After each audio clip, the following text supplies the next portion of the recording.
Hello, hello, hello, and welcome back to another episode of the Rebel Project podcast. I'm very, very excited about this next guest. We actually met by me being a guest on her podcast, one of her two podcasts that she runs. And I'm very excited to announce that I've got Chang here joining me today. And the reason I wanted her on the show is because I've got to meet her and do an episode of her podcast, which is called Show Up with Christine. And ever since then, I've just kind of followed her journey and just watched her as she's just courageously stepped into new areas and new passions, and she keeps showing up, if you will. And I just love the fearlessness that she has. And so I was like, I gotta tap into that, talk to her about it, and figure out what is that thing for her that just keeps her going. So Christine, welcome to the show. Thank you so much for coming all the way down from Los Angeles to be here today. Yeah, thank you so much. It's so refreshing to go on other podcasts because it's less pressure on me. I'm sure. Do you ever feel it? Like what question am I going to ask next versus being present? Go with the flow. Don't go with. There's definitely an element of preparation that comes in when you're the host. Yeah. You've got to have, okay, what's the layout? What are we going to talk about? Yeah. But when you're on the receiving end and you're a guest, it's I think it's a little more fun. It's a little more free, and you have the ability to catch whatever question you got and throw it back the way you want. So definitely more pressure over on this side, the host. When I was on yours, I was like, let's go. This is fun. Oh my gosh, you did so good. So Luke came on and he talked about, at that time you were single, so you were talking about dating, and you were so vulnerable and open. Women love that episode. And I think you got some DMs. I did. I actually did get a lot of DMs. That was a great episode. It was a good experience. I think it was really helpful for me to just talk some of those things out and just kind of put it out there. And I thought it was really well received, and it was such a fun episode to do. And you asked great questions. So this is going to be exciting. I get to ask the questions, and now you get to tell me all about your life.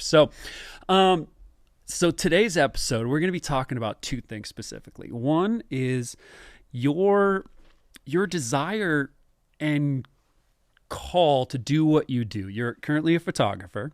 You run a podcast. You run another podcast. You've written a book.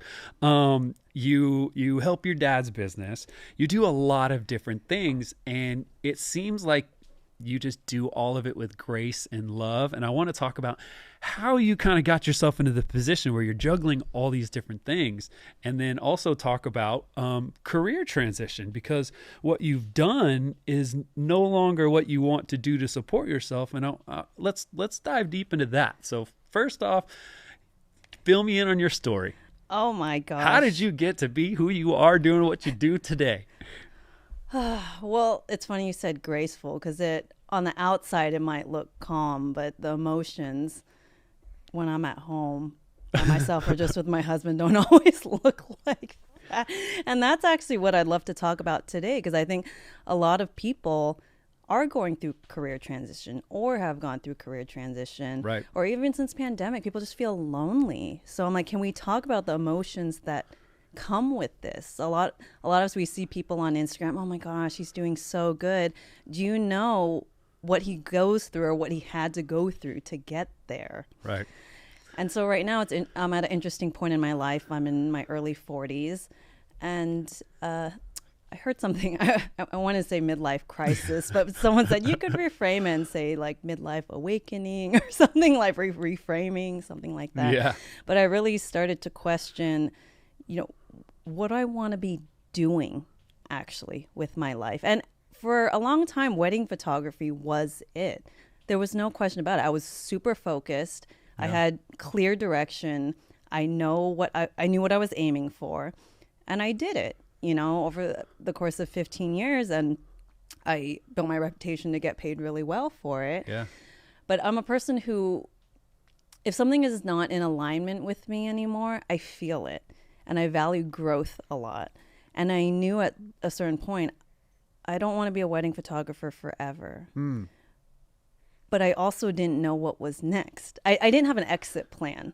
I would actually give that advice for someone who's doing their first business, or if you're on your first career. I mean, some people, they never change, but right. It's a pretty good idea to have an exit plan if you have an idea of your interests already. I did not. I kind of follow my passions. Yep. So I wasn't prepared.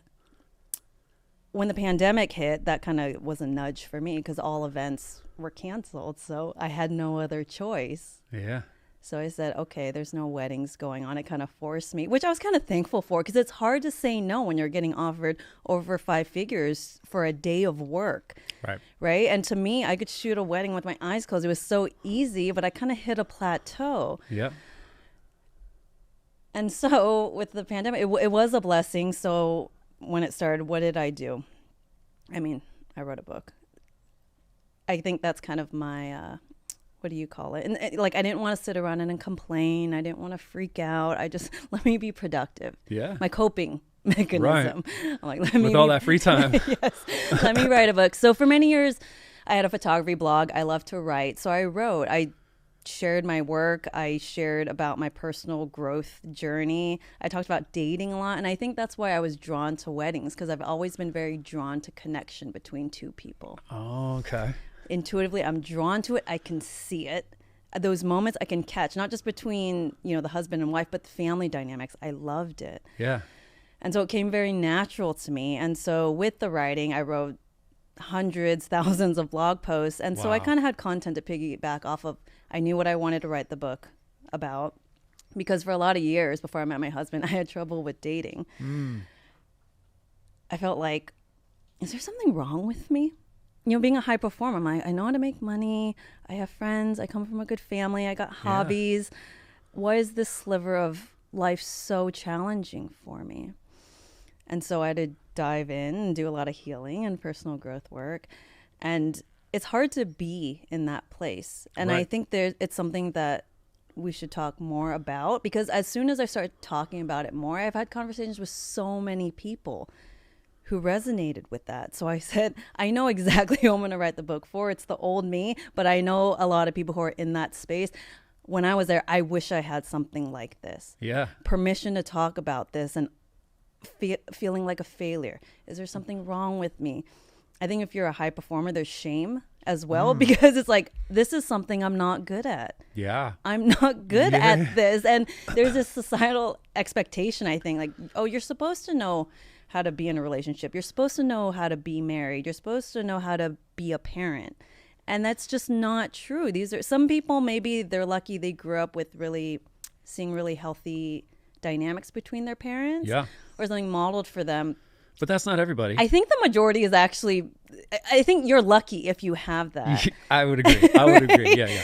I mean, my parents are, they're immigrants. My mom's a refugee. The way they were raised, there was no emotional consideration. It's just you do. It's survival mode. Right. And I'm very empathetic of that now as an adult, but as a kid, it was really hard. And I was not shown a good example, I think, of being in a healthy, intimate relationship. So I sought those skills out as an adult. Good communication will get you really far in life. And if you want an intimate relationship, which I really wanted, I wanted a healthy one. I said, what do I have to do and who do I have to be to create what I want? Yeah. And so that's what my book is about. Interesting. Wow. I've learned so much about your photography career, and it's so cool that like you kind of took this career of shooting photography that you had a passion for, capturing the love between two people, to then kind of dissecting the connection between two people on your podcast and in your book, and looking like what is it that is going to get me to, or get somebody to, the altar down the aisle, and falling in love with somebody genuinely, and what are the skills required, and where's the passion, and yeah, I love the question. Who do I have to be, and what do I have to do in order to have this type of relationship connection that I wasn't shown in my upbringing? Yes. So I love that. Okay, so show up. So you started having these conversations. One thing I wanted to ask you about, though, with your photography, though, is you said that it was so easy, and you got to this point where it was just so easy. But can you talk to me a little bit more about like what was missing? I mean, you get these jobs, people are paying you, 5 figures a day, and he's like, okay, cool, I'm doing everything right, but something isn't clicking still right at this moment. You're like, there's something more. There's something different that I need. Can you talk to me about like what's going through your mind? You're making the money you want. You've got the schedule you want. You've got the clientele you want. Everything seems to be great on paper, but there's a call somewhere else. That's a great question. I think the money part, after you start making a certain amount of money and you feel secure there, that you don't crave more money. You realize that's more money's not going to make your life better. Yeah. I'm not a super bougie person in general. I'm not trying to go after the private jets and stuff. There is enough for me. Like my husband and I, we live in a beautiful home by the beach. Like what else can I ask for? I'm not trying to go bigger, bigger, bigger. So financially, I'm comfortable. I know that the solution isn't more money. Yeah. I think at the time, because I was pretty young when I started photographing the weddings, I think it was the draw too of I wanted to get married. So I kind of used it as like a study. So I naturally liked being at weddings because, well, number one, it's beautiful. I'm very artistic, so I like being around pretty things. But it's a happy time too. It made me very optimistic. Versus maybe someone who's a divorce lawyer or stuff. That's what they're hearing all day. But it made me very optimistic. I loved hearing speeches from the best friends and things like that. So I think I outgrew that period in my life where I was like, okay, I get it. And I've done enough research for myself. So basically at weddings, I would kind of observe what kind of connection I was drawn to because there's different kinds of connection. Of course. And the ones that I liked the best were the bride and groom, the kind of couple where there's this quiet stillness between them. Like they could exist side by side and they're best friends. Yeah. But it's not performative. It's not overly done. It just is. I really, really liked that. And that's one of the number one things that I value in a relationship is ease. I think some people, they really get energized by working on things all the time. And being married, I mean, P and I have been together 8 years now. Yes, there's going to be work involved. Of course. But there's an underlying ease to it. We're not constantly working on stuff. Yeah. What do you mean by that? Explain this. There's an overall quietness. Like home is a sanctuary. It's not something to work on all the time, if that makes any sense. Yeah. No, I love that. And I love that you notice the difference, between the connection. There's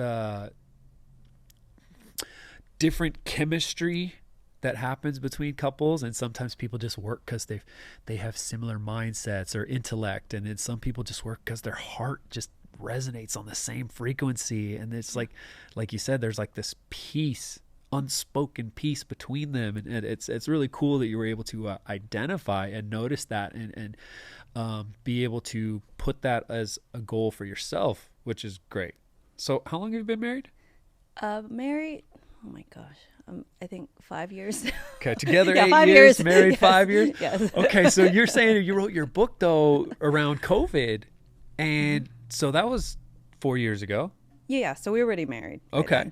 But your books show up and then you started the podcast afterwards? Mm-hmm. Okay. Yes. And the podcast Show Up with Christine Chang is a dating podcast for high performers. Yeah, we talk about relationships and personal growth. So talk to me. You're married. You got what you wanted. You did the photography thing, and now you're starting this podcast about dating. Why was that message so important to you, or why did you want to have or open that conversation? Because I know how hard it can be when you're in that space. And I think in the end, I mean, just imagine you're on your deathbed. What are you going to be thinking about? For most people, it's your relationships. Okay. I really value good relationships. And I think if most people are being honest, I think we get caught up in Instagram world, maybe chasing other things. And it's important to have your own goals and things like that. But I think in the end, it's the relationships. So I told myself when I wrote my book and started the podcast, if I can just help one person shift their life, I will be so happy. That was my intention. Like, I would do this for free. Because I think that's valuable. That's giving back. It's more fulfilling than a big ass paycheck. And of course, I mean, I can say that at the point where I'm financially comfortable, but it's Sure. the fulfillment's there. Do I want to be known as a dating coach or dating author? Not necessarily, like on my tombstone. Like, no. And I had to go through all this with going through my career transition. People are like, so what are you doing? You have this book. What? But it is a part of me that I felt the calling to, it needs to come out and I need to put it out into the world. Yeah. Blah. And I did it. Okay. So I got it out, and you know, I've done some corporate talks, and it's really fulfilling because I see the women in that room. When it clicks, it clicks. Yeah. I know exactly who I'm talking to. Uh-huh. So in general, if you're an anxious dater, my book and my content is for you, because that feeling, it's not fun. So I really enjoy helping people get clarity on what they want and what to do, because when you have clarity, then you have confidence in your decisions. Because some people, they ask, like, how do I create this? How do I stop being attracted to this type of person? Yeah. And I say, you need to heal. Yeah, and that looks different for everybody. And Right. I give examples in my book of things that I did and stories of my upbringing and things that I had to heal. Uh-huh. But once you heal, you start to see things differently. Right. Your attraction will change. You'll choose differently, and you'll be confident in your decisions. Interesting. So when you started down that road, did you already have an idea of who you were talking to when you started writing the book? And Yes. did you have a circle of high performers? Like, was it high performers right off the get-go, or did you just want to help people date better? It was high performers specifically, Right from the start. There's some patterns with us. Yeah. I think high performers tend to excel in work and maybe sports and their hobbies, because we live in this space of it's not enough. Maybe I'm not enough. We like the climb. We like being in that space, or it feels familiar to us. Yeah. If that pours over into your personal life, it doesn't always work well. So I had to work on my self-worth. I felt like I had to earn love. I didn't know that I could just show up as me and be lovable. I didn't know that. I thought I had to perform. Yeah, performance-based love. Yeah, and I mean, it was based on my upbringing. My parents are very big on education, and the times I got the most attention from my mom, she's like a phenomenal businesswoman. She was the tennis champ of Cambodia. She's super high performer, amazing woman. But I would get the most smiles and applause from her when I was excelling at something. Yep. And I like that she raised us like that. She said she raised my sister and I to be very capable. It's more survival mode. She said, I just don't want you to have to rely on someone. Just make sure you could take care of yourself. Right. And you'll also feel more confident when you make your own money and stuff. And I'm like, you're right. It feels better when you spend your own money. Yeah. The emotional side was lacking. I was a very sensitive kid. So there was a part of me who needed or really wished for a very nurturing personality, which wasn't my mom, but I've done all the work where I'm at peace with it, and I know nobody's perfect. You know, some of us, we want to blame our parents. I'm like, are you perfect? Are you going to be the perfect parent? You know, it's their first time doing something. Exactly. Yeah, that's I resonate with that a lot. You know, and like parents are in such a tough position because, on one hand, they're equipping you for life, and they want you to be exposed to skills, and they have high expectations of us growing up, and it's really hard for us to take that instruction, but also decipher the emotion underneath it. I'm sure they loved us deep down, and it wasn't performance-based love that they were giving us, but it felt that way. And so we feel like I'm only valuable when I do what it's expected, or do, you know, exceptionally well in something. And you start to notice, like, that's when you receive the most praise, is when you're extremely well behaved or extremely highly accomplished. And it's a hard ball of emotion to unwind later in life and go, did they do their best? Was it intentional? Is there something wrong with me? Does this mean that other people see me the exact same way? Like, so as you're writing your book, as you're starting your podcast, is this your process of healing, or have you healed before that? I would say I had already healed before that. Okay. And I wanted to be in a place where I was confident, where I could give people a blueprint of this is what I've done. Because that's been helpful for me whenever I've done some kind of personal growth, whether it's reading a book or doing a workshop. When someone shares their story, sometimes you could see yourself in that story. And so that was my goal. So I share examples of things that I had gone through as a child, some of the healing, and then I ask questions at the end of some of the chapters to help people gain that clarity, because maybe they can resonate with some of my stories. Yeah. Oh, okay. I love it. So were you shocked when you started down this path? Like you said, like you would do it for free. You knew you wanted to help at least just one person. And if you did, that would make it all worth it. So when you started down this path, you wrote the book, it seemed like that started the conversation and people were asking for more. So then you decided to fulfill that need with the podcast. Yeah. You started getting some guests. Like, did you know what you were doing? Or no. Oh, hell no. So you just jumped in the deep end and just decided to start swimming? I tend to do that. Actually, since I was a kid, I would do stuff like that. And I think the confidence comes from my mother, actually. Okay. Because I watched her build 2 biotech companies in Silicon Valley. I see what it takes. And so to me, I was just like, oh, just do this. Have patience, have grit, and you'll get what you want. Yeah. And for them building their companies, it's probably takes, I would say, a good 10 years to really build a reputation in general. And my mom would remind me of this when I was building my photography business. I think I was 7 years in, and I was already doing really well. And she made a comment once, like, don't forget you're still building your reputation. She's a fantastic business mentor. I feel really, really lucky to have her. That's great. That's really good. Okay. Well, so, I mean, you're still technically, I guess, building your reputation in that space.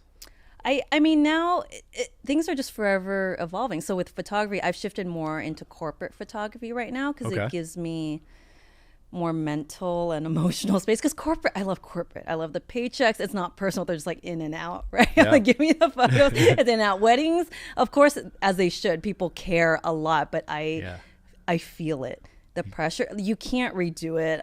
I would get stressed out every time. Just don't fuck this up. Yeah, right. Like, do not fuck this up. Don't miss anything. Do your best. And I think when I was younger, I had more energy for that, and I would travel the world and stuff. It was amazing. And after a while, I also got physically tired. And I thought, like, hey, in my 60s, am I going to want to be carrying this heavy ass equipment going? It's just not the same. Yeah. Well, it goes back to your exit, having an exit in mind when you start a business. It is right? Pretty important. Right. I just lost my train of thought. Well, you were talking about photography and going into the business mentorship with your mom and how she helped you, and you just knew what it took, and you were going into the... Yes, the confidence of... Yeah, always just following my gut. I think I have a strong intuition that I trust a lot. And so I do. I listen to that. And I think it steers me right. Yeah. It always has. And it's very loud. I can't ignore it. If something's off, it's off. Yeah. I also acknowledge I'm in a position where I'm able to pursue my passions. You know, because there's other things to consider too. What country you live in, where you were born, financial circumstances. Sure. So I do feel very lucky that I'm in a place where I can do that. But it's always good as a business owner. Of course, you map out worst case scenario, right? That would be the smart thing. There is a chance that this is not going to work. Right. Or I'm not going to make any money from this. I think my self-awareness is pretty good. I think if I was not good at something, I'm not delusional, and I was like, I'm going to try to be good at this. What are my strengths? And I'm going to go that direction. Or if I don't have those skills yet, like the podcast, I'm like, these first episodes are not going to be good. Yep. My filler words, and I still do them. And it's good to watch yourself back or listen to yourself back to hear. Of course. How do I sound? And there's always room for improvement, right? So I view the podcast as building skill and confidence in front of the camera. My voice, which is usually not what I lead with in terms of self-expression. I think you're a talker, right? Yeah. You're a talker. Yeah. So it comes naturally to you. I'm not, which is funny that I have a podcast because as an artist at my core, the photography fits and the writing fits because it's like, here's my heart. This is what I see. There you go. Yeah. Typically, I'm behind the camera. It's not my face. It's not my voice.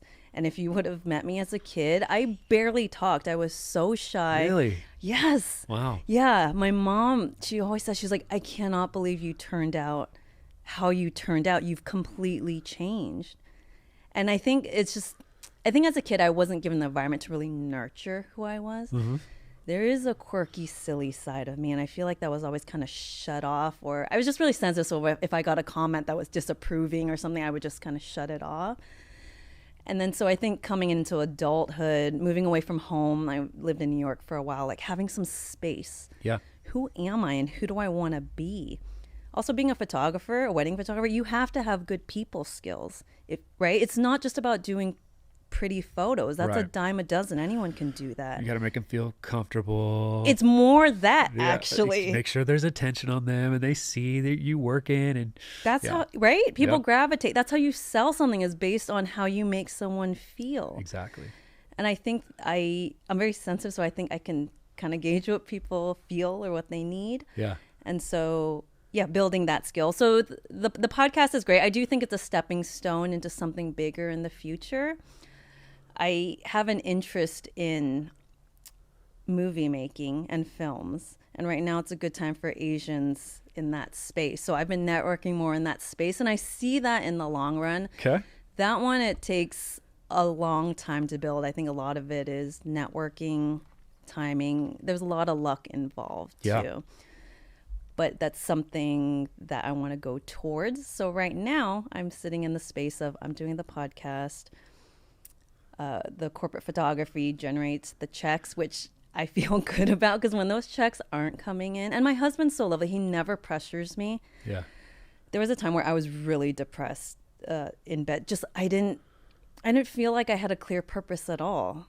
I was seriously depressed, and he was never hard on me. Like financially, we're okay too, so that that helps. I think it helps a lot. It does help a lot, but I still feel better when I'm generating income. I like it. I really, really like it. So the corporate photography gives me that. And then right now with my dad, that's a whole nother story. He's 82. He never wants to retire. He owns a biotech company. Wow. All of us want him to sell it. He will never sell it as long as he's able to work or he's alive. And that's been a boundaries thing too, because it's my dad and I want to help him. He asks, but I have to put up strong boundaries. I said, I'll help you with branding and marketing. Hire an operations manager. It's not me.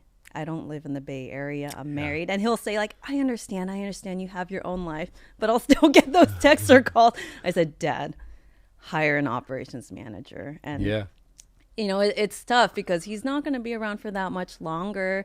But at the same time, I'm not willing to compromise my truth just to make him happy, to live in this world. I'm like, that's your choice to have this company and continue it. You cannot put it on other people and drag us into this. It's not fair. Right. Or at least drag us into it the way you want to.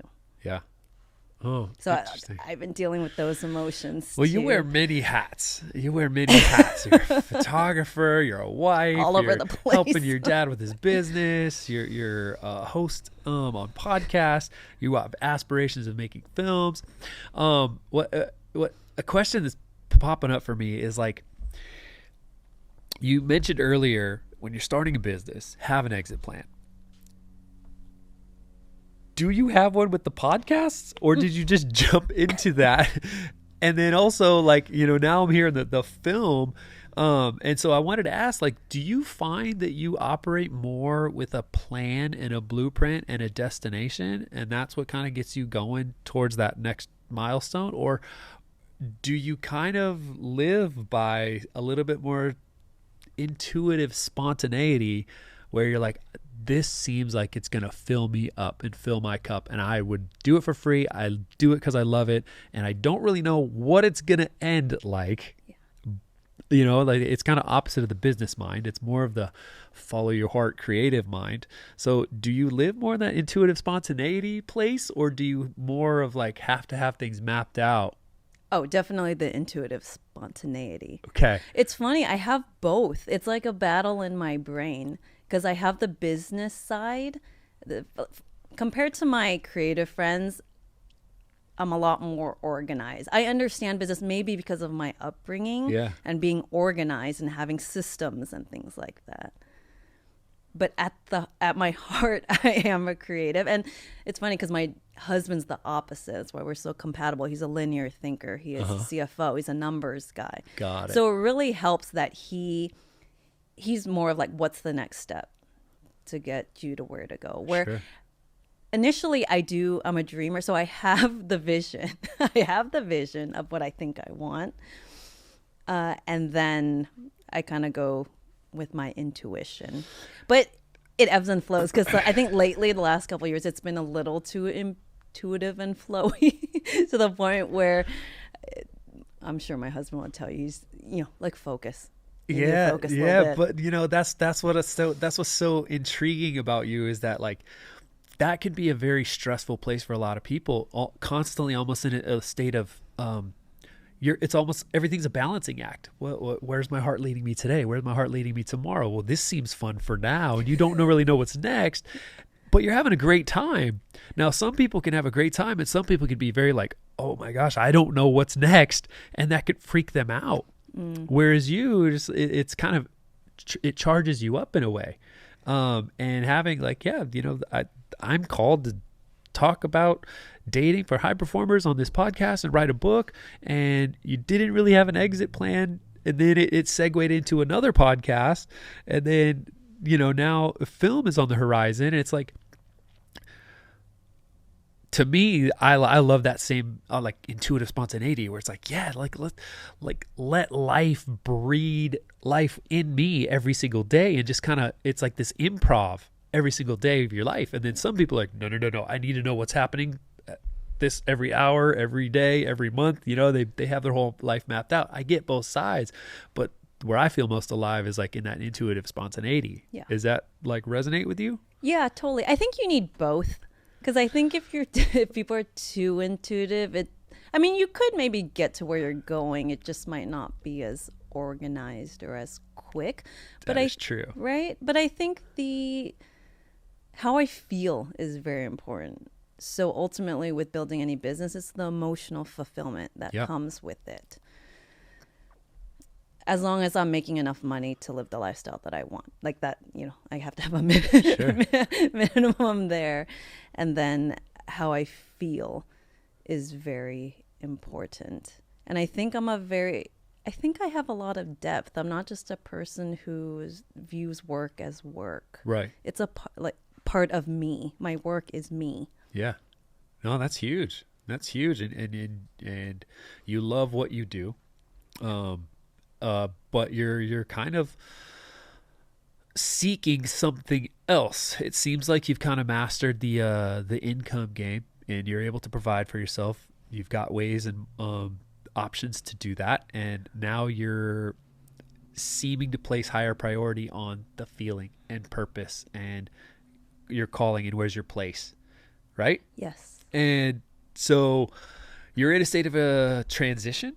I am in transition. Obviously, I'm doing so many things. I know I need to focus, and I will get there. Yep. Because I think if you want to excel at something, you need to focus. I'm doing a lot of things right now, and I've kind of come into acceptance that this is what's going on right now. My dad's at the age that he's at. Something will change probably in the near future. Yep. With the podcast, you had asked if there's an exit plan with that. This has helped recently that I kind of categorize things that I'm doing, because the podcast doesn't generate income for me right now. And I think to really be successful, you want your podcast to be your thing.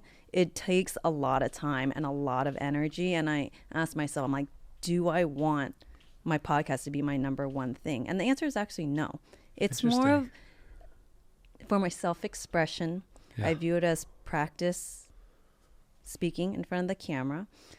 And when there comes a time where I don't have enough time to allocate towards it, and just say I have more opportunity in the film business. Yeah. I'll stop the podcast, and I'm fine with that. Interesting. And I'm fine with that. But I think some people do have, I've actually had this before of, I want to follow through. Yeah. Right? But sometimes I've had to learn to give myself permission. Like, you tried something, and sometimes you don't know until you do it. Of course. Right? You do it like, hey, maybe this isn't for me, or maybe I don't want to do it anymore. Yeah. I wanted to do it then. I don't want to do it anymore. And giving myself permission to do that. There is such thing, I think, as hopping around too much. I see some people, I'm like, just stick to something, right? And I'm able to do that. Obviously, I did it with photography. But right now, I think I'm kind of in learning and exploring phase again. Yeah. Which reminds me of being in my 20s, except I'm not in my 20s anymore. So the emotions are different. Yeah. When you're in 20s, you feel like you have more time. Right. I was more gentle on myself. Like, I'm just learning what I like and what I don't like. Now I think to myself, are you being efficient with your time? Is this serving where you want to go? Right. And a lot of times I won't know until I do it. Yeah. Right? Like when I start making movies, maybe I don't want to direct. Maybe I want to produce instead. And those things will come as I do them more. Yeah. Right? So I have to remind myself to be patient and that I'm learning. I asked for this. I asked for the growth, and this comes with it. It's true. It's true. And, it's interesting, like, you started a podcast out of a interest and a problem to solve and a person you wanted to help. Like, this is the person I want to help with this kind of content. And what I love about it is that you start things and go down a pathway because you know that it's going to help you acquire a skill. So it's almost like you have a very strong awareness and interest in what is this going to give me, and also how am I going to give this message out. But you're acquiring, communication skills, which is something that you value a lot, and also on camera, and how to know your angles, how to know your voice and get rid of those fillers and all those things. So you're perfecting a skill, and you already are aware that this isn't quite the end game, and you do give yourself so much grace to kind of like, hey, if this isn't fulfilling me anymore, I learned this and this and this from it. I get to take this forever, and I'm going to move on and use that in the next project, which is film, or which is podcast number 2. So that's really cool that you're aware of the skill development and skill acquisition that you're getting along these passion projects in a way. Yeah, I love that. I love that. I think I do the same thing. I value new experiences so much, and I don't make a determination of, oh yes, this is my path, when I really don't know what that path looks like doing that thing. Yeah. But I want to expose myself to it and be like, okay, let's get in the water. Let's see what it's like. Like, what does this feel like? Try it on for a little bit, and then realize if it's something you want to do for a little bit, a lot of bit, or forever. And so going back to your transition into the podcast, and it is a passion of yours, but you're also realizing that to grow it to the place that you want it, it's going to require a lot of effort. Not more than you're willing to put into it, but to make money from it. Right. I mean, think of the biggest podcast, there's actually not that many in the personal growth space, I feel, that are the person's number one thing. Interesting. And they put out a lot of episodes. Yeah, that's true. Yeah. So I'm like, am I willing to do that? Do I want to do that? And the answer is no. I don't.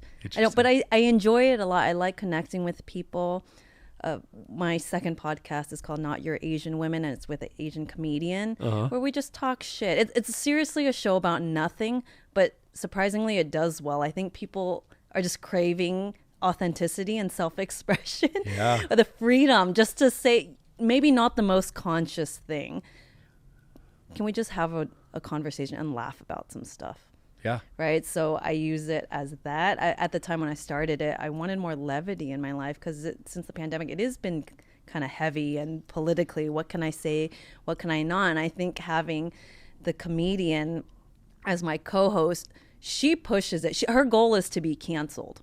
She wants to be canceled. She said, that's when I know I've made it, because enough people care to want to cancel me. And the things she says gives me permission. I'm like, okay, this isn't so bad, because that was straight up really racist what you just said. Right. But for her, she's a comedian, and she's overly offensive, but I like it in a way, you know? So I'm kind of practicing that muscle as well. That's cool. A self-expression. But yeah, that authenticity is so contagious. And when you see others just saying it like it is, even if it's PC or not, you know, like it's kind of liberating. It's like, wow, like it can be done. And you put yourself in a position where you're next to somebody who's got no filter, and it's causing you to kind of break down your filters a little bit and go, wow, like I can say what I'm feeling and be unapologetically me. Yeah. Right. And so again, it's like you put yourself in this position where it's like you're drawing out something within you through the experiences that you're desiring. And you know that that's going to also add to your future experience of filmmaking. Yeah. Right? Because you're going to have to have some hard conversations with some people. And if you have too many filters up, you won't be able to do that. And you also won't be able to create the art or the vision or the story that you want in your films if you're too filtered. I love it. I love it. Yeah, it's definitely, well, having a podcast, I think, trains one to have thicker skin too, because not everyone's going to like what you say. Yeah. You know, with the clips that we post, of course there's hater messages, and I knew what I was signing up for. If I start doing this and putting myself on camera, I'm going to get hater messages. Am I ready for this? And it's something I actually want to build a resilience towards. Interesting. And so seeing the stuff come in, I mean, most of it, my sister always says the internet's like the garbage disposal of people's minds, which it is, you know, and most of the people who do those comments, it's just, I know it's usually funny to me, but occasionally there's the one where I'm like, ooh, oh God, they cut a little deep. Got it. Yeah, so it's training me. And, you know, for future films and things like that, I'm sure critics, they'll tear it apart. People hate it. You'll have flops. Yeah. There's a lot out of your control. Yeah. Because you're working with such a big crew too. And you're working with studios maybe. So it's not just your project. You know, there's only so much I can control. So letting go of that control. Yeah. I love it. I love it. You don't seem like you carry a lot of anxiety. I don't. I do. I have some. But but I wouldn't say that's I don't operate. It's not my main one. Yeah, I'm the other one, avoidant. Avoidant. Describe that. Oh, do you know that there's like attachment styles, anxious attachment and avoidant?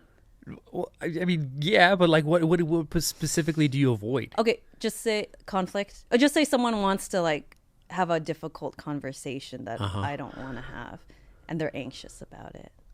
Can we talk? My natural instinct is to avoid that. I'm like, I don't want to do it. Where they're trying to connect, anxious, and sometimes it's off-putting to me if someone's too anxious and needs a lot of validation. I naturally don't do well with that, and I know that's an empathy thing, you know. But it's difficult for me to be around. It's not pleasant for me. I understand everyone's different, and I'm kind of a you do you person. So with making friends, for example, you know, a different episode, but making new friends when you become an adult. You know, I have some friends from college, but you know, as things change, I like to be very particular about who I surround myself with. Yeah, right. So I was making new friends. So as an adult, I realized recently that the anxious, if they have an underlying anxiousness to them, I could hang out with them in group settings and things like that, but not one-on-one, like not in my house. I might have more emotional space for it later on, but right now I don't. Did you discover this anxious sensitivity on the podcast for High Performance Dating? Because I thought you said that a lot of them are anxious about it. True, but I do have it. Like, whoa, like there's an energy here that I'm Okay. noticing? Yeah. That's a good point. No, it wasn't on my podcast, but I did acknowledge I do have anxiousness inside me. And when I was dating for a good number of years, I was the anxious dater. Oh, I okay. know what it feels like to be there. It doesn't feel good. Yeah, right. Right. So I had to heal a lot of that. And things still kick up. Like the last time I was really anxious, it doesn't happen often. I had planned, it was for my 40th birthday. I had spent a lot of money booking this venue, and it's black tie. And this is, COVID. We're probably like a year into COVID. And then that week I was just thinking, what if there's a COVID breakout? What if I get it and I have to cancel the party? And it just kicked up in me where I couldn't control the emotions that came up. And it was very unfamiliar to me. I was like, oh my God, what's going on here? People are flying out for this. And luckily everything was okay. But I remember that's the last time I really felt it. Wow. And maybe there's some unhealed stuff within me that I'm still sensitive to. And maybe it's hard. That's why it's hard for me to be around. Yeah. But I think it's different. I think if someone has anxiety, but they don't push it onto me, I feel okay. But when I feel it pushed onto me, that's different. Right now, I don't have the emotional space for that where I am in life. And what's your boundary for that? How do you let people politely know that's your bullshit, not mine?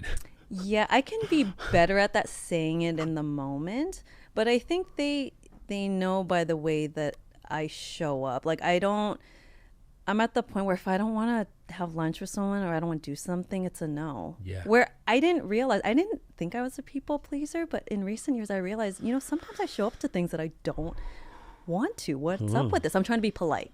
Got it. That's what it is. And I realized I'm done being polite. And the people who really love me and will understand will not take that shit personally. Yeah. Like, it's a no. And I like to talk direct.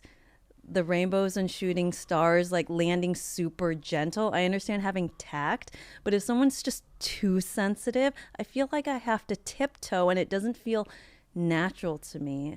And because I value that ease, like, it would be nice if just both of us can just be who we are without the other person being like, oh, you know what I mean? Yeah.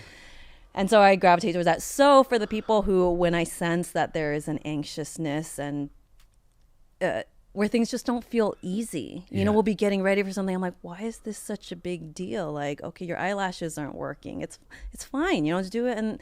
But I'm like, to freak out over that, it's just not pleasant for me. So I'm like, I'll see you at the party. Like next time, it's like, I won't invite them to stay at my place, and they can get a hotel, and I'll see you at the party, and it's fine. Right. And so I've gotten a lot more clear about my friendship groups of who's in the immediate group, which is a very small group. I count it on one hand. Yeah, that's great. And then there's the exterior group, and then there's different, like my business friends. I place people where they belong. That's got it. I mean, I think that's why you're so successful in your endeavors, is because you do have that spontaneous intuition, but you also organize things very well. These people go over here. These feelings go over here, and when I'm feeling this, I'm either going to avoid it or I'm going to deal with it. And if someone's trying to project something on me, I have boundaries in place. And you're realizing through self-discovery that your tolerance for certain things is becoming less and less and less. Yeah. And it's also not just making you rude, but it's making you honor yourself a little bit more. Yes. You're giving permission for yourself to just be. Yes. And you don't have to show up for somebody else. And it kind of goes back to what you're saying with that performance based. You're doing it to be polite because you don't want anyone to think ill of you. And so you have to perform this polite act, sort of, I mean, I feel like there's a subtle connection, but I feel like when you do have those boundaries, when you say no to things outside of you, I feel like you subtly say yes to yourself. Yes. Right? 100%. Yeah. So talk to me more about that. Where are you saying no to things that you don't want in your life, and where are you saying yes to things that are calling you to expand and become? Yes, I love that word, expand. It's actually my 2024 word is expansiveness. Nailed it. That's what I want to feel. Yeah. So if I feel that, that's a good sign, and I'm going to go towards it. Yeah. If I don't feel that, or if I feel restricted, I don't want to be around it if I can help it. Yeah. We all do things that we don't want to do sometimes. You know, I Sure. have to sit with my CPA and do my taxes, okay? But overall, for a lot of years, I think I felt bad too, growing apart from some friends, because nothing bad necessarily happened.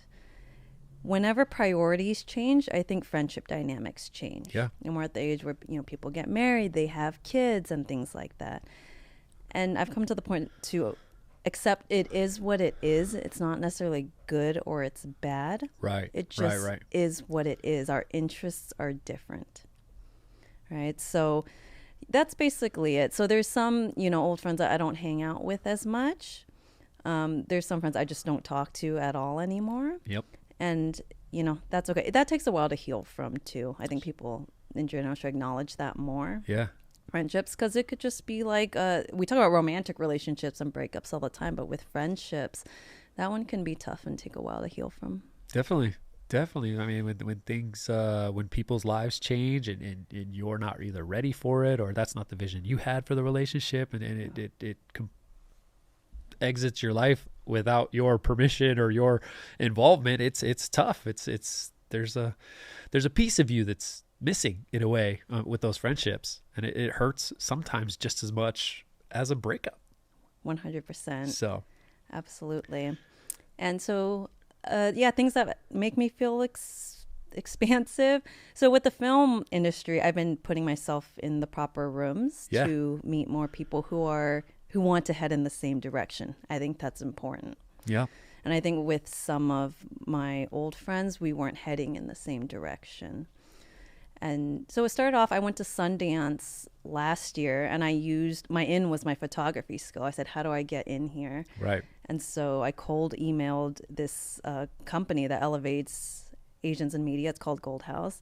And I saw they were doing an event at Sundance, and I said, hey, do you need a photographer? You know, here's my portfolio. I mean, the email was longer than that. It was very clear. Here's a tip. If you ever want to pitch something, be very thoughtful. Yeah. About your pitch. Of like, course. hi, my name's Christine Chang. I saw your, to show you looked at their website. It's not just they're blasting it out to anyone.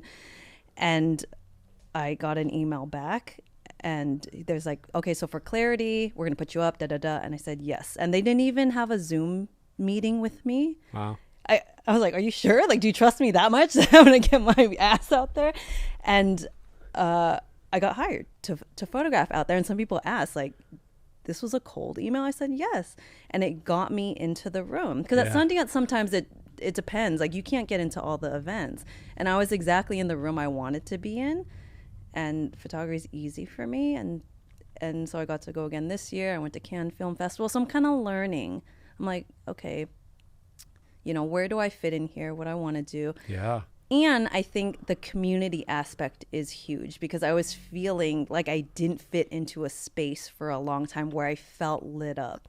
And now I'm starting to see the same people over and over. We recognize each other, building that trust, and it's finally getting there. So I feel that made, I think, the biggest shift in how I have been feeling with my career transition. Because before that, I felt like lost, completely lost, lonely too. Like, what the fuck am I doing? Yeah. And so now it's becoming more clear.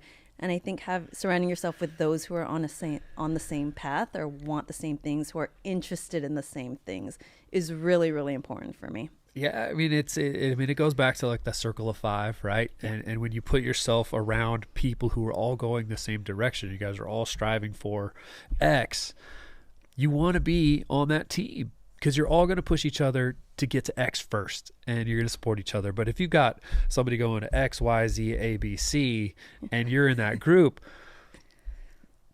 you don't know how to support each other. You don't know how to be there for each other. You don't know how to improve each other. And it gets a little more complicated. And when it's like that, you know, with avoidance, like I do that same, it gets awkward. Yeah. And I avoid awkward situations. So you don't get to where you want at the pace you want with the people you want, and it taints the whole experience. So putting yourself in that room is great. And one thing that, again, like just comes across is like, you don't seem to second guess yourself. When you see something, it doesn't matter how big it is, how much of a leap it is. You're just like, that seems cool. Hey, I'm going to go see how I can get in using the strengths I got. Or like, I'm going to dive into this book. I'm going to dive into this podcast because I want to acquire this skill. I don't know where it's going to go, but I'm going to go with it. And then now you're using your experience, your skill to get yourself into the film industry. And when you also talked about transition, like, I love your resourcefulness and all of that, but you talked about career transition. So is the career transition from photography to podcast, which you said isn't really the end goal, but is the podcast just a stepping stone to the film industry? Yeah. And so the transition is from photography to filmmaking, ultimately. Yeah, that's the bigger goal. And I actually realized that in the last couple years too, because with writing the book, and I said, oh, I can come out with some courses on dating. I could do some corporate speaking. I actually had a friend help me out with this. She's a coach. And she just knows how to ask the right questions, and she knows me. Yeah. And we were on a trip, and her and her husband work in the personal development world. And she said, hey, why did you choose this? I said, what do you mean? She's like, why do you want to come out with a course and do all that? And it was kind of a heart-to-heart moment. And I was like, because it's a practical way. I can see how I can make money here. And her knowing me, she said, you don't have to do this. She's like, I started coaching because of my husband. And she's kind of finding her way again after having kids. And she's actually going after her podcast as being her number one thing. And we had another friend who was a coach as well. And she said, do you think that he wants to be sitting around listening to people all day? Do you think that that's actually what he wants to do? He does it for money. She's like, you're in a position where you don't have to do this. What do you actually want to do? And it's scary to say sometimes what your dream is, because I can fail at this. Yep. I can try to make movies and completely bomb at it. Yep. It is really, I realized it was really scary for me to say. And so I said, I'm like, I would want to be telling stories in that way.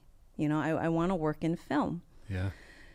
And she's like, and you're a businesswoman, and this was at a point where I was kind of at the beginning of my being lost, And so she helped me a lot. And as I'm doing, so if you're in the space, I just recommend, like, just keep doing. Maybe you won't stick to something and you're going to have to adjust along the way, but just keep doing things. And if it's not working for you, adjust. Right. Stop doing it. Yeah. I mean, what I say in the Rebel Project is that, like, if you don't know what to do, start with your passion and just do it. You don't have to understand why. You don't have to have this grandmaster plan. Just what lights you up. What is it that just gets you out of bed at 3, 4 in the morning? Like, you just love it. Start there. And when you do that more and more and more, clarity is going to follow. Yes. You're going to go, wow, now I know what to use this for. Doesn't necessarily mean you're going to make money, but you got to pay attention to how you feel. Like, you're in a great position where you, like I said, you've mastered the income, and that's a huge benefit to be able to have that and be able to tap into it and make more money when you need to.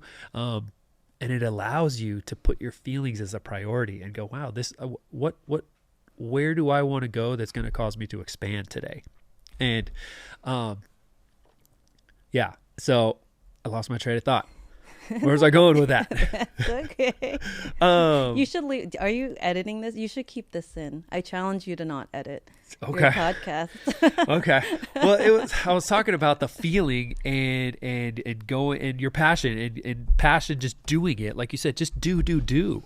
And it'll eventually lead to clarity. And then that clarity is going to point you in the direction of what's the purpose of all this. And then once you realize that you're living in your passion with clarity on purpose, now you're going to be able to step into your power a little bit more. And then that's the money place right there. Yes. And that's where you go, wow, like, life almost feels surreal because things just happen almost as you think them. And you've managed to get yourself into a position where you're around people who are on the same frequency and can just like, hey, you just have an idea, you talk about it, and all of a sudden it is manifested into something real. It's like, hey, so last night's dinner conversation is now a project that you're doing the next day, and it just there's like right back into that intuitive spontaneity life, which is amazing.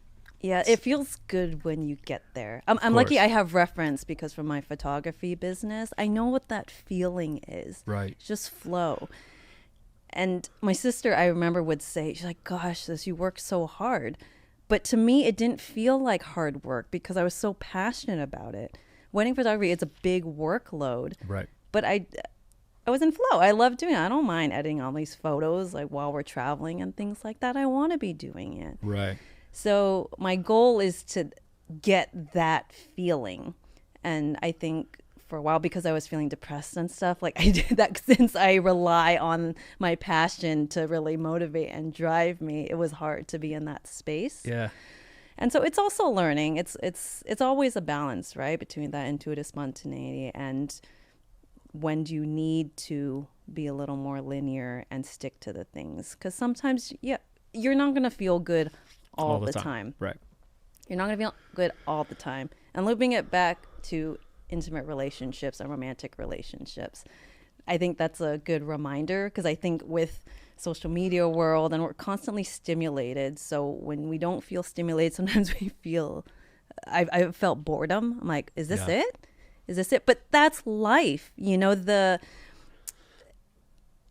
I've never heard someone say, I want someone unreliable and unpredictable. Right. Right. Like you want someone who just you can count on, and that comes with, it's kind of predictable because you can count on them. Which is hard for high performers. Right. Because high performers always want to be but relationships are like a flat road, and you're like, wait a minute, where are we going? Where's this? It's right? Like, no, we're just cruising. We are just enjoying the ride. It's like, no, we got to be climbing something.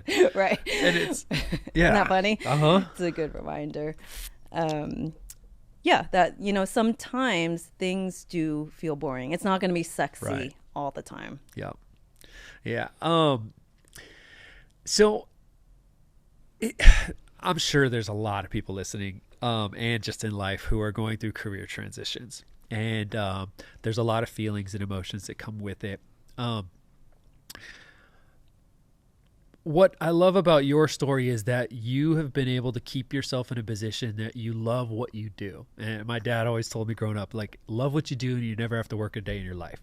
But there are a lot of people who get themselves in positions where they don't necessarily love what they do, and they get stuck and they don't know how to transition. So how did you either get to your place of loving what you do always and only taking on projects that bring out this expansion in you? Or what would your advice be to somebody who is going through that transition and they just want to be in a place where they love what they do? It takes a lot of courage to pursue that. Okay. My husband is a W-2 guy. He's always been, he was raised by a very traditional family, very practical. Yeah. It's funny because I was too. But he consults on the side as well now. And I didn't realize it because to me, he brings a lot of balance to us. Sometimes I call him a snail because I think he's so slow compared to me, but I'm like making decisions like, how long are you going to consult for before you go full time? But my friend was saying our neighbors, this couple, Terry and Jake, they were saying like, gosh, it's been lovely seeing how both of you have attuned to each other. And they're like, Pete has changed so much. And I'm like, has he? I'm like, that's true. Starting a consulting business, his first time having a business, his client's amazing. And I'm very patient with taking the jump to go full time for him. Yeah. Because he has a very high sense of duty. Right. And he wants to be the provider. That I understand. So I usually say, when you're ready to, but I think you should go full-time consulting when you're ready to. But there's a reality of it takes time to build up your clientele too. So he'll build it up to a point where he's comfortable and then he'll make the transition. Yeah. But when I see the paychecks he gets from his day job, sometimes I'm like, God, that must be nice to just know every 2 weeks you're getting that. And you just kind of don't have to worry. Yeah. But it's not his passion. He admits he just views it as work. I was just raised like work is work. And it's not he's miserable, but it's okay. Right. You know, like numbers, it's a thing. It's a job. Yeah, exactly. When I was doing photography, when I was starting out, I didn't get to pick all my gigs. Because, of course, I'm happy to get whatever I can for money. And it's not until I made enough money and I did enough work where it started to snowball, where I could be pickier with my clients. And that it feels good once you can get to that place. Yep. But then you also have to be very thoughtful in how you position yourself as well. For example, with my photography, you know, if I'm scared or if I'm anxious, like, am I going to get more work? So I continue to put out all sorts of photos in my portfolio. I got food, I got corporate, I got, you know, all this stuff. It's not very focused. And so I was intentional in putting the photos in my portfolio that I wanted more work, specifically down to what the couples looked like. And there was a certain energy and there was a way that I blogged. I swear in my blog, someone who's really just more uptight or maybe a bridezilla, people would ask me like, oh, the brides must be difficult. I said, I never get bridezillas. Never. I never get them because of the way I position myself. Right. But you also have to have the courage to put that out there because you are going to be saying no to some people then. Right. But it's a balance too, because if you're not at the point that you're making enough money, maybe you will still have to put some things in your portfolio just so you'll get some of that work and eventually you can take it off. Yeah. No, the intentionality behind your positioning is so crucial, and you paid attention to every single detail. Like you said, like even when I'm blogging, like I infused a certain type of communication to intentionally block or detract a certain type of client. And, you know, like that's I think that's so crucial, is like for people, anyone listening, like details matter, and also knowing where you want to be and looking for the position on how to get there. And waiting for the opportunity, because if you're in the wrong position, you're gonna miss opportunities. But if you're in the right position, the opportunity is that much greater when you catch it. Absolutely. I love that. I love that. You have such a good awareness. Where did you get that from? I think I was born with it. My mom has pretty good self-awareness too. Okay. She's realistic too, and she would call us out on things. We have a thing against the way we raise like the kids in our family and stuff. Like no 8th place trophies. Not if you suck at something, you suck at something. Yeah, you know, of course. which I'm all about. I want to live in reality. I don't want to be delusional. Of course, I would balance it. Just Pete and I actually, as of right now, we don't want kids. But if we ever adopt in the future, something like that, I would be a little more aware of. I want the kid to live in reality, but also feel emotionally supported as well. I think that Sure. can be a tricky balance. But yeah, my mom's always been very self-aware. I think that's the first step, you know, in getting somewhere. I mean, but someone can be self-aware but do nothing about Right. it. So I try. I try. I love it. So where do you take this all?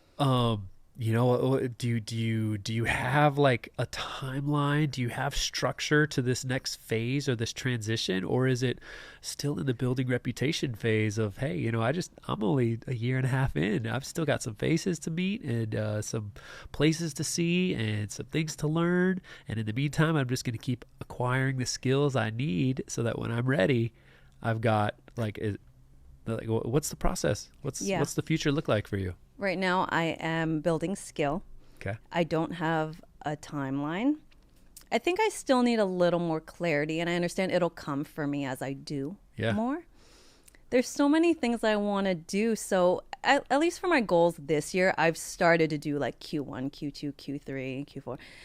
And it's not all work stuff too. It's like mentally, spiritually, I have to be good if I want to show up well, you know, in my relationships and work. Yeah. So being more consistent with my yoga practice, that's something that's kind of fallen off since the pandemic. I still go, but it's not the 4 days a week I used to go. And so one thing I want to do the yoga teacher training, not to teach yoga, but just to get deeper into my practice. And it's kind of my spiritual thing. Right. And all these things take time, right? So I'm very clear that you only have so many hours in the day, days in a year. So I will do my yoga training by the end of the year, take care of myself. I mean, because health also is number one, right? You don't have that, like, forget everything else. Yep. Take care of that. My relationships, my family's number one to me. As long as they're all healthy and we're good, I feel good. Yeah. And then everything else is, secondary. I love it. Okay. Interesting. I love that. So, yeah, you're so I'm kind of baffled a little bit at like just how calm and focused you are.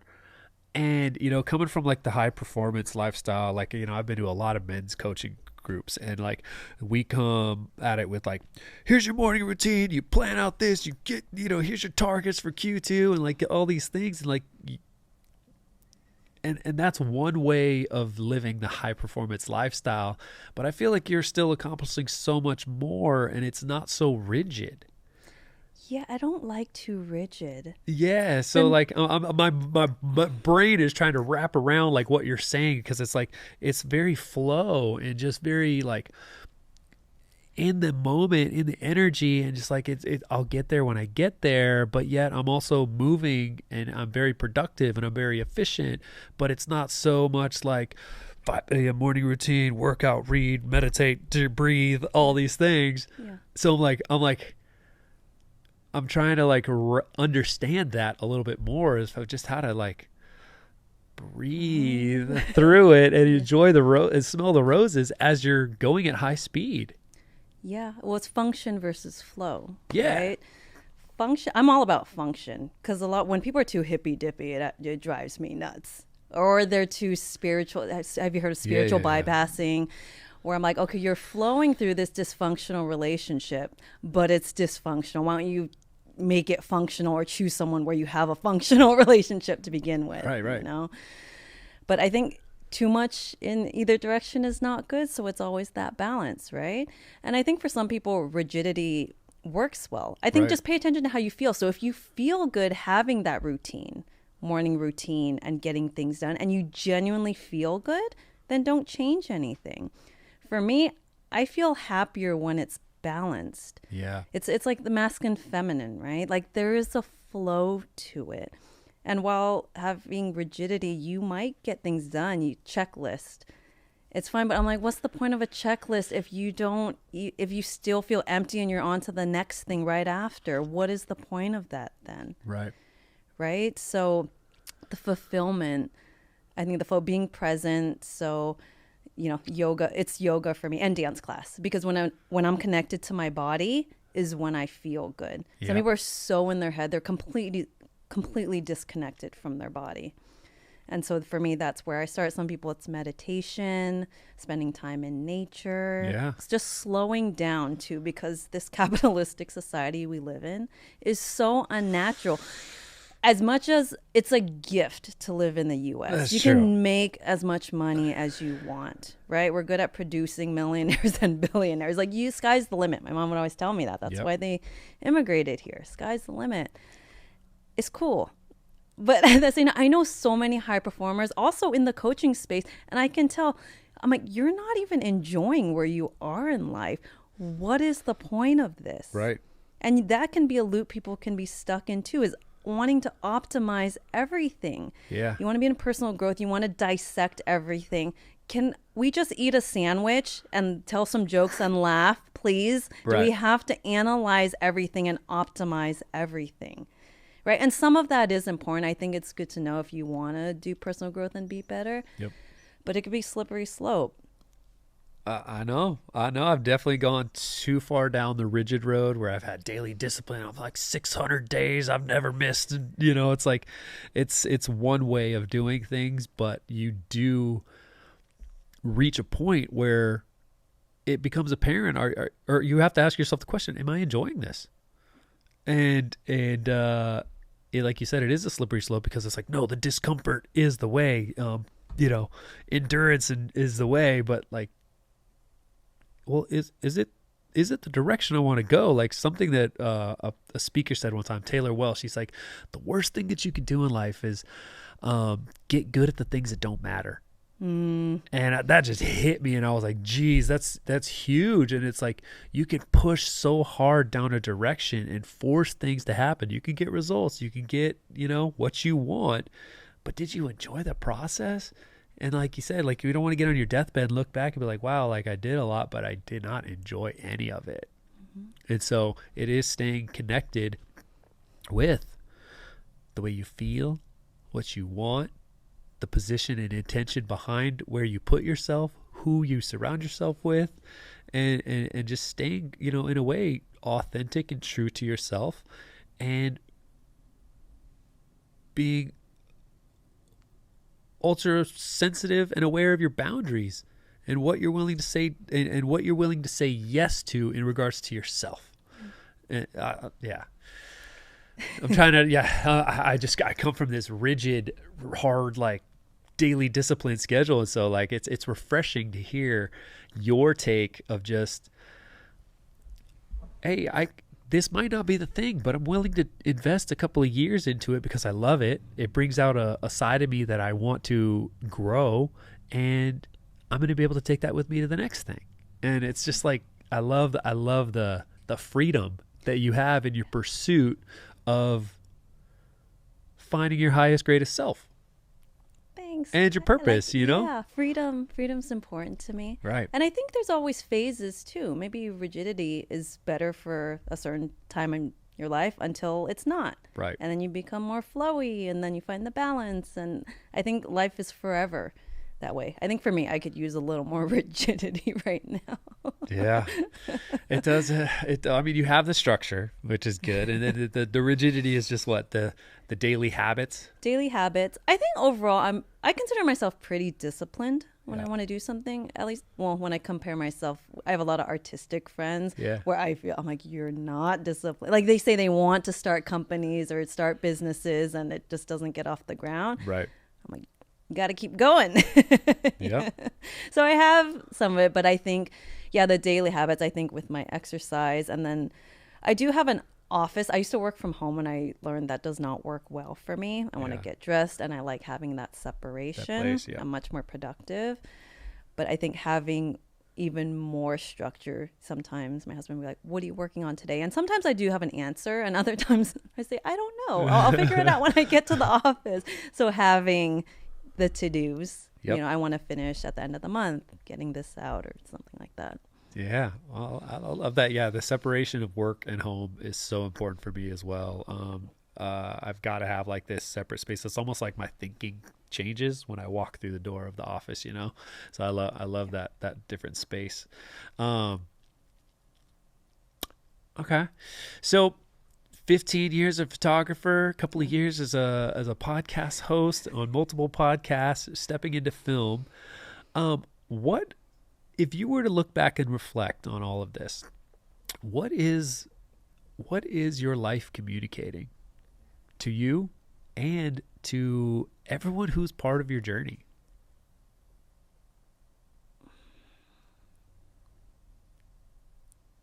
That's a good question. What is my life communicating to me and everybody? Or what is your message through all of it? I think it's live your truth. Live your truth. Yeah. It takes courage to do that, but live your truth. And just coming into who you are. Yeah. A lot of people feel like they can't be them. Or I think why they like listening to my silly podcast with the comedian, there's a freedom in self-expression where they think, I want to be able just to say things like that and be unapologetic about it. Yeah. And maybe it was in that moment you said something and someone's like, did you really say that? Like, oh, maybe on that day. And you know what? I've changed. And that's okay. Right. Giving yourself permission to change. Yeah. people grow. And I think being a little more understanding of that, I think the online space is getting a little better with like cancel culture and things like that. People, they won't just see a clip and then make a judgment. They'll be like, oh, let me listen to the full podcast. At least from my observation, it's getting a little better. Right. But it does take a lot of courage to be you and put yourself out into the world, because not everyone's going to like it too, and being okay with that. Yeah. Like, that's okay if you don't like it. I like it, and I'm happy. I love it. I agree with you 100%. It takes a lot of courage to be you. And I think that there are people who just naturally have that authenticity built into them from the day they're born, and they've had the upbringing that breeds that courage. And then there's a lot of people, I think the majority of people, who don't feel comfortable. They have these desires, they have these passions, but they're either not in the right environment, they're not in the right group of people, they're in those people who's everyone's trying to go different directions, and it doesn't breed the platform or the confident feeling of them to let themselves out, let themselves shine. And, like part of the Rebel Project is like, I believe it's rebellious to be yourself in a world that wants you to conform and do what you're told, or consume things like this, or follow these rules. And it's like, you got to know the rules well so you can break them effectively. And that does come with courage, and to realize that and tap into that, I think is such a beautiful gift. And the whole reason behind this podcast is interviewing people like you, because I feel like there is an inspiration, there is a charisma, there is a contagious feeling of like, wow, like if she can do it, I could do it. And if she can have fun doing it, like, why can't I have fun doing it? And she can enjoy it and give herself the grace that she doesn't have to stick to what she decided yesterday. She's not quitting. She's just course correcting. She's pivoting. She's just changing tack. She's riding the wind the way that it's going to get her forward. And it's like that's such I hope a lot of people get that and take permission to give themselves that grace to change and grow and really get uncomfortable in a good way, to break down those walls and those barriers and break through into who they truly are called to be, or meant to be, or want to be. 100%. Don't forget to have fun too. I think that's a big one, especially for business people. It can be so serious. Yeah. And one of my friends told me that. She's like, you know what I like about you is you're a business person, but you still know how to have fun. Yep. I think especially for women, like boss women, sometimes we could, she's like, you're one of my few business women friends, and you're still silly, and you know how to just kind of relax a little bit. Right. I think that's important. Things aren't as serious as we make them out to be. Well, I think along with that performance-based love, where it's like we're producing results, I think we often forget what experience we're giving to people. And so when you have fun, when you have a great time, like, that can't be bought. Yeah. And so I feel like that's the charisma that you have, is like, you just like you have fun with it. You find the beauty, you find the flow, you find the spontaneity in it, and you just roll with it. And it goes with your dancing, like improv, and just being able to flow. And I like that flow state is just so like enticing for a lot of people. So thank you for doing your life the way that you do it, and also just being courageous enough to step out and chase the biggest dreams you could think of. Because I think a lot of people forget that, especially when they get to late 30s, early 40s. It's like, oh, well, this is what it is. I just got to keep doing what I do. And it's like, it doesn't have to be that way. Right. You just got to keep feeding that imagination, that desire, that drive. So, yeah. Is there anything else you wanted to add? Did we miss anything? No, I think it's good to close up. I could open up more cans of worms, but we'll do that in future episodes. Exactly. Well, thank you again for coming in, enlightening the listeners, and sharing the way to have fun and have flow, and also do what you want, and honor the feelings that might not always be comfortable, but allowing them to be, and allowing yourself to expand and grow through it. I think your message is very powerful, and I think your life is speaking your message greatly. And if you guys enjoyed the episode, you guys can find Christine where? Instagram, C Chang and Co. And then I think from there you'll get all my links. Okay, she's got a couple of podcasts. You guys can check them out. If you guys like this one, like and subscribe and tell all your friends. And then if you like hers, like and subscribe and tell all your friends as well. And Christine, thank you again for being a guest. I really appreciate it. And for everyone listening, go chase your dreams. Nothing's too big. Just start one day at a time and give yourself the ability to flow and roll through it. And we'll see you guys next time.